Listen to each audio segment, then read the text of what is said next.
We are 5 days removed from UFC 308. I'm Tyler A. This is Heavy Bag Heroes. Man, kind of an interesting week on the combat sports stage. A lot of different things happening. Bilal Muhammad pulled out of his fight, his title defense versus Shavkat Rakhmadov. So they're looking for replacements, and I believe Alex Pereira has already put his hat in the ring to fight, which would be pretty wild. I don't know if Ankalaev would take a short notice fight like that. He may, but I don't really think he will. So that'll be interesting. I was actually looking forward to that fight. Everybody really wants to see Shavkat versus Bilal. I think if Bilal won that, he would definitely earn some respect in my book. But we'll see who the replacements are. Is Pereira gonna make another appearance on his fourth card of the year to defend his title again? Maybe so. Ankalaev's a tough opponent, though. I think stylistically, I think Pereira wins that fight. He's the better striker, 100%. I don't think Ankalaev would do a great job striking. I don't know why. I pulled up Twitter or X on my computer screen, and the last tweet I liked was the way he switches and plants when he throws his left hook is crazy. The best boxing puncher we've seen in the UFC so far, and it's the knockout of Max Holloway this weekend. I don't know why I just did that to myself. I'm just sitting here watching it over and over. I'm going to go ahead and scroll down real quick. Anyways, Pereira. Yeah, I think you just can't stand up with Pereira. I think Ankalaev, I thought he did really good against Ratchik this weekend. Kind of figured he would. He really started to take off in the second and third rounds. Ratchik looked really good in one in like the first half of two. Um, but Ankalaev, once he kind of gets his range and he gets dialed in, like he's in there. But I think Pereira would probably tear him up with the leg kicks because that's what Jan did to Ankalaev. Really beat up his legs. Pereira's known to have a nasty leg kick, so I think he'd really work with that and probably just start piecing him up top. Easy win for the champ. Fourth title defense in the year. Unheard of. Greatest of all time. So that'd be pretty wild if he comes in and saves the day. um, I forgot who else. I think who else is on that card? Let's pull it up real quick, team. Don't worry, I can share my screen. Let's look at that whole card here before we get into the fight night this weekend. Do do do do do do do do do. Ba da da da da da. All right, UFC Fight Night, Moreno versus Albazi. So let's see, we got Magny versus Praetis coming up. Praetis he's gonna do some nasty work to Magny. Praetis is on a tear right now. Jones versus Miocic. Well, hold on. Let's back up here real quick. Let's see who's on the rest of this card. See if there's anyone of importance. Praetis, that'll be a really fun fight. Magny has not looked super great. I think he got beat in his last outing, if I'm not mistaken. I forgot by who. The Spider-Man kid. I forgot what his name is. Morales. That's right. TKO. Yeah, that was tough to watch. Cody Garbrandt and Miles Johns. Never heard of that guy. Would love to see Cody Garbrandt make a comeback. Anyone else in here before I move on? I'm going to have to say no. Who I am looking forward to seeing again, and hopefully we may see him at the end of the year. I talked about it on one of the other podcasts. I can't remember which card he was on. It was a UFC fight night, but I believe his name is Zachary Richards, maybe? I'm going to look him up real quick. Zachary Richards, UFC. Could totally be wrong about that. Zachary Reese, that guy. Yeah, Zachary Reese. That guy is a great fighter. Let's go find him real quick. See if he's fighting anytime soon. Zachary Reese. Boom. This is a guy that I'm excited to watch. Like this is a up and comer that I really want to see do well. He's from Texas. He's from Shinerbach, Texas, which is awesome. Shout out Texas. I think he's got one loss. I think he's undefeated in the UFC. Maybe his one loss was outside of the UFC. No. He got KO'd by someone. It was like really crazy. Oh, Cody Brundage. He got KO'd by Cody Brundage. When he was getting a triangle, he was locking up a triangle submission. Cody Brundage stood him up, slammed him down, knocked him out. If I remember correctly, 7 first-round finishes, 2 wins by submissions, and 5 wins by knockouts. Doesn't really look like he's got anything coming up. Yeah, but hopefully we'll see him. We'll see him soon. I'm excited about that guy. He's really good. Zachary Reese, remember the name, ladies and gentlemen. Really did some good stuff his last time out. And then we got the Jones versus Miocic card, the retirement home card. This should be a really interesting one. Yeah, the odds look exactly right. Minus 625 John Jones, plus 455 Stipe Miocic. Exactly what I would expect them to be honest. I don't know what Stipe... I don't know if he's trying to fight out of his contract. Because there's always like... I've been meaning to do a podcast about contracts because there's really interesting stuff that happens. Like, there are, like, main events for fight nights that happen that I really don't understand how or why. Like, people you never hear of. And then, like, people who have, like, really fallen off keep getting main events and, like, losing. It's really weird. But, with Miocic, I'm like, is he fighting out of his contract? Like, does he know this is going to be the end? Like, I was listening to him in an interview with Ariel Helwani one time, and he was talking about, he almost, like, the UFC is just, like, something he does on the side. It almost, he acted like the, God. All right, had a minor Wi-Fi glitch. That's what I get for living in an RV on the hotspot now, so hopefully it'll continue to work. So hopefully everything that I just ranted about for the last 20 minutes, I don't think it was that long, but hopefully that uploaded and saved. I'm waiting to see if the file made it. So anyways, can't really remember what we were talking about. I think Stipe, Ariel Helwani. Yeah, there was he did an interview where he's talking to Ariel, and it was like, they were like, Stipe, you got to go on, and you got to do at least one interview this year. You got to like talk to one person at least. And so he's like, all right, cool, I'll do that. And in the interview, he just like, it's like he was at his fire station that he's working at, and he just set his phone down and just like started talking to Ariel and just gave him the most like short answers for everything Ariel was asking. And Ariel does a really good job of asking questions, keeping the conversation going. Sometimes he asks really dumb questions to fighters. But I think he asked Stipe, like, hey, did you watch the fight? Did you watch this fight or did you that fight? He's like, no. Usually I just like play Call of Duty. And he was like, oh, really? You don't like watch the UFC? And he's like, no, I don't really watch the UFC, to be honest.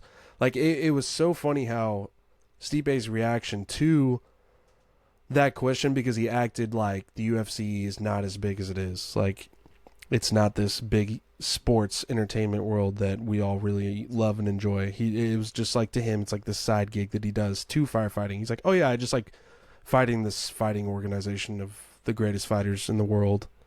And I am one of them. But yeah, just completely wild. Sorry, I just got distracted. I got another freaking... Your connection got interrupted, but I'm on a different Wi-Fi, so it should be fine. Anyways, so Jones versus Miocic, that'll be... I don't even think that'll be interesting. Jones will probably just run right through him again. I don't think Miocic cares. I think what'll happen is they'll come out, they'll touch gloves, and they'll kind of like, throw some stuff around, but I think the moment that Miocic gets either taken down or he gets hit too hard, it's going to be like, he's going to be like, I don't really want to do this anymore. Because that's how he acted in his last couple fights, too, which is kind of wild. Maybe that's just, like, his whole demeanor. Maybe he, like, that's just how he is. Like, I felt like when he beat Daniel Cormier the last time he fought, he was just like, yeah, I just won the belt back. It's good stuff. So, that wasn't the last time he fought. I think the last time he fought was in Ngannou, right? But anyways, regardless, last time he fought, Cormier, huge trilogy. I think it was a trilogy. Really good series, and amazing fight that night in the Apex. And he was doing the interview afterwards and was just like, yeah, I was in a fight tonight. He's just such an interesting guy. Such an interesting guy. So we'll see what happens. So, and then Charles do Bronx Oliveira versus Michael Chandler. Chandler the Chandler, baby. That will be a really interesting one. I think Charles is probably going to submit him if I had to pick something. I think Michael Chandler is like, I have to win this fight if I want a shot at Conor. Like, the Conor fight may come, it may not, but regardless, I have to win this fight to really even be available for another high-level fight. I don't know what is going on here. I got this weird... Man, I don't know what is going on with this Wi-Fi right now. Everything's freaking out. My hotspot's freaking out. I'm back on the trailer Wi-Fi. Should be all right. But here we go. We're back. Am I sharing my screen with... Yeah. So anyways, John Jones, Stipe Miocic, Charles Oliveira, and Michael Chandler. Oh, yeah. As I was saying about Michael Chandler, I think this is a must-win for him. 100% a must-win for him. How he is number 7 in the lightweight rankings is beyond me. He has beaten one top 10, I think Dan Hooker's top 10 fighter. Yeah, he's number 5 right now. He's beaten one fighter in the top 5 who was out of the top 5, went all the way out of the top 5 and worked his way back into it in the amount of time that Chandler's been off. Yeah, this is an absolute must-win if he wants to even stay relevant. So I imagine he's probably going to have a pretty heavy grappling plan. But that's just not a good idea with Charles Oliveira. But then Charles Oliveira has been really good at the striking. So it's going to be really interesting. I imagine Chandler will probably try the stand-up for a while or resort to wrestling and just kind of go on that Khabib wet blanket, ground and pound style. So... we'll see. I think the odds got this one correct. Minus 245 for Charles Oliveira, and plus 200 for Chandler. And then I don't know who the girls are, but then Bo Nickel versus Paul Craig. Minus 1,000 again. I don't know how many times Bo Nickel has been minus 1,000. That's insane. Plus 650 for Paul Craig. They just need to make Khamzat versus Bo Nickel already. Like they're the same person, but just 2 different countries. It's crazy. They both come out, get first round finishes, maybe make it to the second round. So, yeah, but I am excited to see Bo fight a little higher level of fighting. But this is kind of like what the UFC does, not to get all conspiracy theorists on everyone here, but this is what the UFC does. They give their fighters these, the fighters they really like Bo Nickel, Umar, just like, I'm trying to think of who else. Oh, Islam. It's just several fighters where they kind of give them these like toss-ups and these guys who were like really good a long time ago, but aren't really good now, but are still kind of relevant, kind of a big name. Not even really, I wouldn't say Paul Craig's even really a big name. But like Bo Nickel's fought, I don't even know how to describe the fighters he's fought. Like I've never heard a lot of them. I hadn't heard of Cody Brunage before he fought Bo Nickel, but now he's fighting Paul Craig. So then like he beats Paul Craig, they're gonna give him some like top 5 guy who's probably on a backslide right now. Like no offense to Usman, but that would be a good one. And then they give him the title shot. They make these like crazy jumps from this non-ranked Paul Craig. He's going to fight a top 5 guy after that. He's probably going to win, and then he gets a title shot. Just so interesting how the UFC does stuff like that. It's like a whole podcast in itself. And then Chris Weidman making the comeback. I don't even want to talk about that. There shouldn't be odds for this. After the last fight he had, the eye pokes, the leg kicks, it was just ridiculous. Who else we got on this one? Jim Miller and Damon Jackson. Damon Jackson with the new hairline. Congratulations, Brody. Yeah, nothing too wild there for 309. Decent card. I don't want to pay for it, if I'm being honest. Pretty sad about all the cards I've paid for this year. So, I'm not going to be illegally streaming it, though. Jan versus Figueiredo. That's going to be a good fight. I want to see Jan come back. I loved Jan when he was coming up. Like, leading up until the Aljo fight, I don't know what happened. I don't know why he lost 3 in a row after that. That was so strange. So strange. Like, he was just freakishly good. If you go back and watch that Aljamain fight, he was just whooping Aljamain up and down. He was on a different level at the time. Yeah, that should be a really good matchup. I think I would like to say that Piotr's going to win that, but Davison Figueiredo's kind of ruined all my parlays now that he's in the bantamweight division. So, Tabitha Ricci versus Jan. I don't know how to pronounce her last name, but that'll be a really good fight, I think. I think Jan will probably win it. She's a really good fighter. Let's see any other big names here. Carson Olberg versus Uzdemir. That'll be a good one.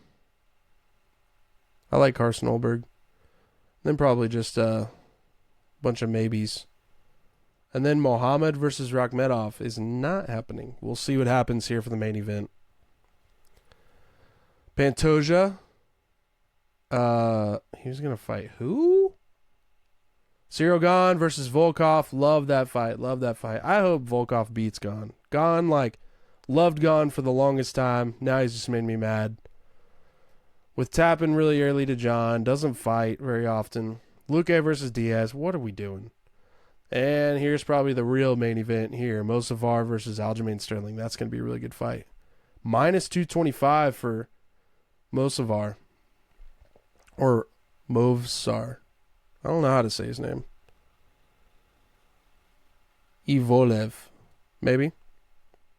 That'll be a really good fight. And then Randy Brown versus Brian Battle will be a phenomenal fight. That'll be a really fun fight. Chase Hooper versus Clay Guida. I think we know how that's going to go. Chiesa's coming back versus Max Griffin. Okay. Reyes versus Anthony Smith. This is all, I'm assuming... Okay, they haven't laid out main card and prelims yet. Those are some really good fights. That's a really good card. I guess you have to put a lot of really good fights in the earlier fights if you're going to have Bilal as the main. No offense, Bilal. Love you, dude. Not really. I don't even know you. But getting on to this card, Moreno versus Albazi. I think this will be a good fight. I just want to see Moreno win decisively. He did it versus Kai Kara France. But I feel like everything else has been unanimous, super close, unanimous decision or split decision. So I would love to see Brandon Moreno win decisively. But I know Amir is a really good fighter. Very good fighter. Went the distance with Kai Kara France. I believe it was a split decision in his favor. But he hasn't fought since that fight. So he hasn't fought since June 23. So... should be a really good fight. I'm really excited for Brandon Moreno. I'm a huge Brandon Moreno fan. I think he's a great guy, but the funniest part about him, one, his tattoos are just absolutely insane. You see people get ridiculous stuff, but Brandon Moreno has ridiculous tattoos. Just the most off-the-wall things. He just picks it off of whatever. I don't even know. Just random stuff. No rhyme or reason to his tattoos, seemingly. He's a Lego guy. I love Legos. Grew up on Legos. But my favorite part about him is those two things, just super off-the-wall things, but he fights like he is an absolute thug. The way he moves, his head movement, his boxing. He is so good at fighting. You would never guess it.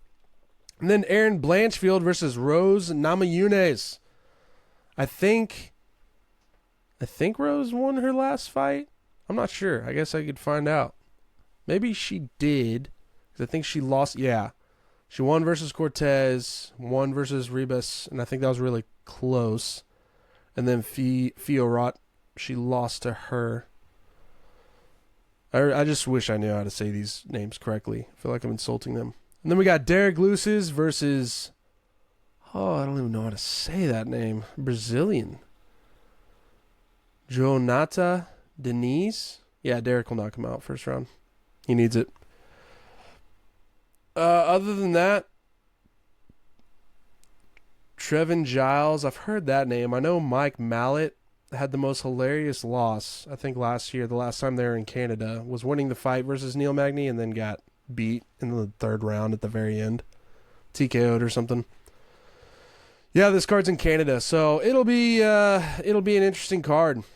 Definitely be an interesting card. I'm excited for Brandon Moreno, Derek Lewis, and Rose. I'm excited for those fights. should be some good fights. But yeah, just wanted to check in here on Heavy Bag Heroes. I'm going to try and get all this audio stuff figured out. Hopefully I can chop it up correctly and tag everything right. But check me out on Instagram at heavy_bag_heroes. Posted a funny reel today. At least I think it's funny. And then my Twitter account is at heavybag_hero. Because I am the heavy bag hero. I'm the guy that hits the heavy bag but doesn't get in fights in real life because I'm way too scared. And then, yeah. Hope you guys enjoyed. Keep watching. If you got any comments, like and subscribe. I think I got a YouTube now. I think I set up my YouTube. And I think I got a video up there. So on YouTube as well, you can check us out. Just having fun out here, man. I just love talking about UFC and I love yapping. So thanks for watching.